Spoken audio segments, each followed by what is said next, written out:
Llegamos a Nueva York al atardecer. Una niebla malévola reptaba entre las torres de Manhattan, la metrópoli perdida en fuga bajo un cielo púrpura de tormenta y azufre. Un carruaje negro nos esperaba en los muelles de Chelsea y nos condujo luego por cañones tenebrosos hacia el centro de la isla. Espirales de vapor brotaban entre los adoquines y un enjambre de tranvías, carruajes y estruendosos mecanoides recorrían furiosamente aquella ciudad de colmenas infernales apiladas sobre mansiones de leyenda.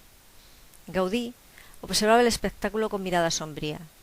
Sables de luz sanguinolenta acuchillaban la ciudad desde las nubes cuando enfilamos la Quinta Avenida y vislumbramos la silueta del Waldorf Astoria, un mausoleo de mansardas y torreones sobre cuyas cenizas se alzaría 20 años más tarde el Empire State Building.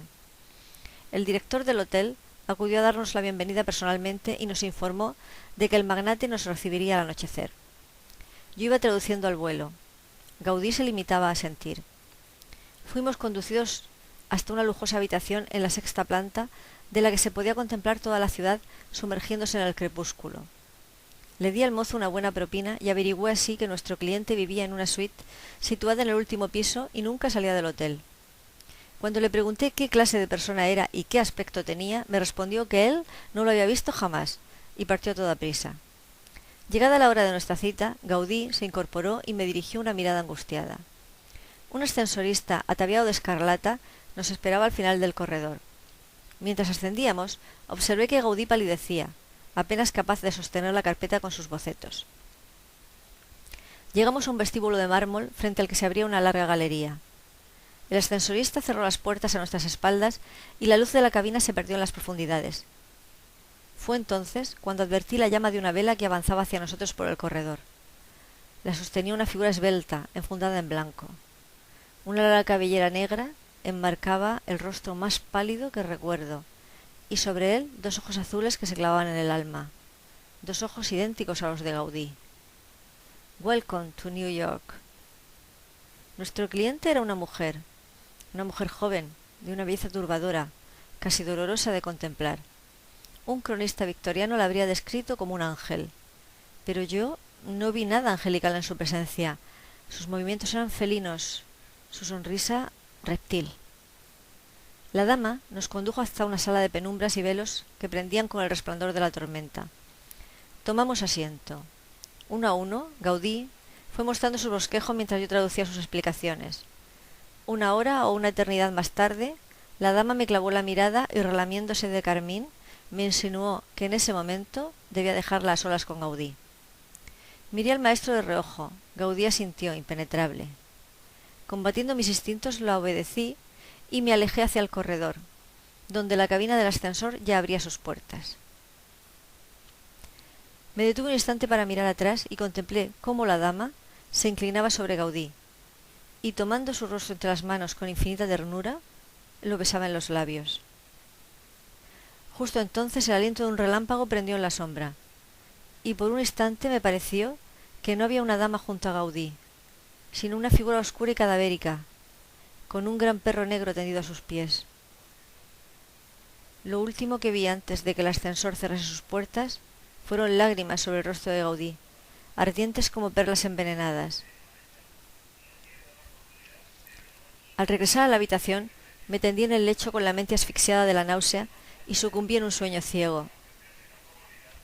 Cuando las primeras luces me rozaron el rostro, corrí hasta la cámara de Gaudí. El lecho estaba intacto, no había señales del maestro. Bajé a recepción a preguntar si alguien sabía algo de él. Un portero me dijo que 1 hora antes lo había visto salir y perderse Quinta Avenida arriba, donde un tranvía había estado a punto de arrollarlo. Sin poder explicar muy bien por qué, supe exactamente dónde lo encontraría. Recorrí 10 bloques, hasta la catedral de St. Patrick, desierta a aquella hora temprana. Desde el umbral de la nave, vislumbré la silueta del maestro arrodillado frente al altar. Me aproximé. Me senté a su lado. Me pareció que su rostro había envejecido 20 años en una noche, adoptando aquel aire ausente que lo acompañaría hasta el final de sus días. Le pregunté quién era aquella mujer. Gaudí me miró perplejo. Comprendí entonces que solo yo había visto a la dama de blanco, y aunque no me atreví a suponer qué fue lo que había visto Gaudí, tuve la certeza de que su mirada había sido la misma, Aquella misma tarde embarcamos de regreso.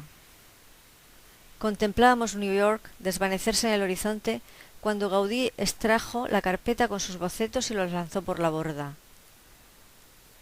Horrorizado le pregunté qué pasaría entonces con los fondos necesarios para terminar las obras de la Sagrada Familia.